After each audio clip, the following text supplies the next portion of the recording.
Hello guys, what's up? It's Megan Jico and welcome back to my channel. Nandito ako ngayon sa South Korea guys dahil may bakasyon lang, kailangan natin mag-unwind, hindi ba? Tao rin tayo, kaya naman kailangan natin mag-enjoy. Pero syempre no, pag Kim Pao na yung pag-uusapan, hindi talaga natin dapat ito mamimiss. Dahil nagkaroon na nga sila ng fan meet and official poster launch. Grabe din talaga ito guys. Dahil ito na nga, napaka-generous ng dalawang ito dahil may pa-fan meet. So, ibig sabihin, nandun yung mga fans club ng Kim Pao. At nakita talaga natin at napagmasdan nila ng personal ang ibang mga cast and also yung mga lead cast and also director headed by Kim Pao, no? Ang pag-uusap na ito, event na ito. Kaya napaka-swerte na mga nandito. How I wish nandito ako dahil may nakita nila ng very close talaga ang Kim Pao, including the cast, 'di ba? So, ito na nga guys, no?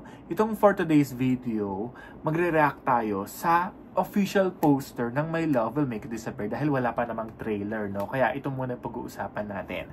Nung nakita ko ito, guys, grabe, I can't help na nakiligin sa dalawang ito dahil kung visual lang, kung pakiligan lang pag-uusapan, Kim Pao na, no? Dahil kitang-kita mo talaga sa mga ginawa nila mga pictorial, nakita natin kung ano nga ba talaga ang babagay para maging official poster. And look at it, napaka-perfect. For me, napakaganda dahil mukha talaga nilang babandera sa poster, no? Lalong-lalo na si Paolo Abilino, napaka-cute kung i-zoom mo, para siyang teddy bear na napaka-cute.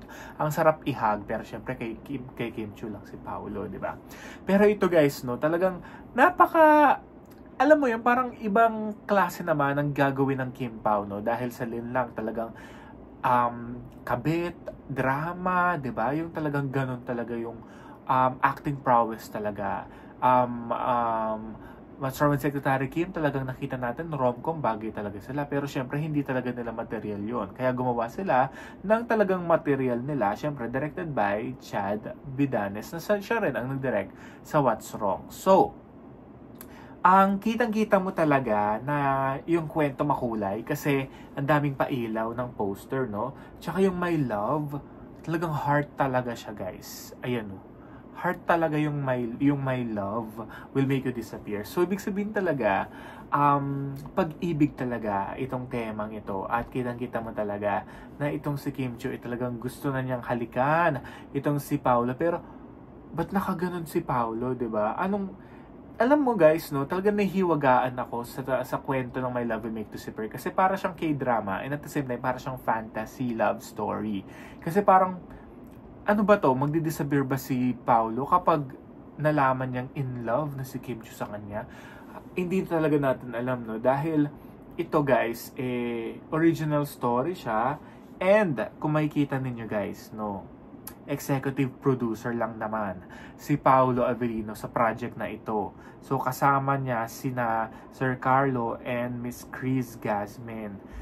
Ay nako, grabe din talaga yung in-invest talaga ni Paolo dito, knowing na dami na niya kasi mga ginawang pelikula with Janine, with Maha, Drunk I Love You, di ba yung mga ganun, mala indie vibe. Ito kasi guys, syempre, no, it's Tatak Star Cinema, so love story and at the same time may drama.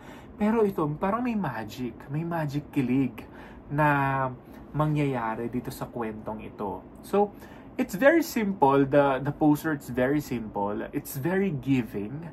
Kitang-kita mo talaga na it's a love story, it's a romantic comedy, at ang cute lang talaga ng reaction talaga ni Paolo dito, and of course si Kim Chiu na nakaganon siya, 'di ba? So this is, you know, something to look forward to, lalong-lalo na yung OST nito, si Maki, 'di ba? Sa Dilaw ba naman. So nakikita mo na may the voice of Cookie, si Melay daw 'yun. So merong something na magvo-voice over, syempre Miss Melay. So, abangan natin ito, no? Nandiyan din si Wilma, Lovely Abelia, Benj, yung asawa niya, Nico Antonio, wow, Migs Almendras, na na-interview ko rin, by the way, you can check that out on my channel. Martin Escudero, na-interview ko rin siya kung ano nga ba yung ganap ng Kim Pao, you can check that out also, you can watch that. Karina Bautista and Jeremiah Lisbo. Wow! I've heard do, nandito rin yung JM Fiang. Hindi ko lang talaga sure kung, ayun, Fiang, ayun, may special participation din. Ang dami rin, Jenica Garcia din nandito rin. So, this is, I can't wait na mapanood ang full trailer nito dahil it's something to watch out. It's something to look forward to. It's something na kailangan talaga natin kiligin.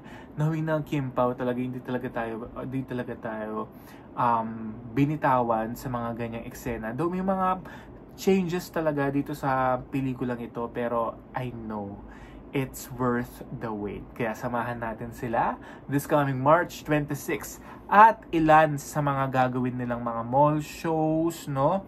May mga mall shows din sila, lalo-lalo na yung official trailer launch nila, no, sa Bulacan, guys. Kick off an official trailer sa Star Mall San Jose del Monte. I wish I will be here, no, kasi February 15 nandito pa rin ako sa South Korea. Hopefully sa ibang mga mall shows ng Kim Pao maka-attend ako para at least may mga updates din kayo, guys, na pwede kong i-share sa inyo sa mga ganap ng Kim Pao. Kaya naman, that's it for now. Talagang napakasaya talaga ng poster na ito. Yung nakita ko, talagang swak na swak. And I can't wait talaga na mapanood ito sa March 26. And this has been Jay Kumanangan TV. Thank you for watching. Till next time.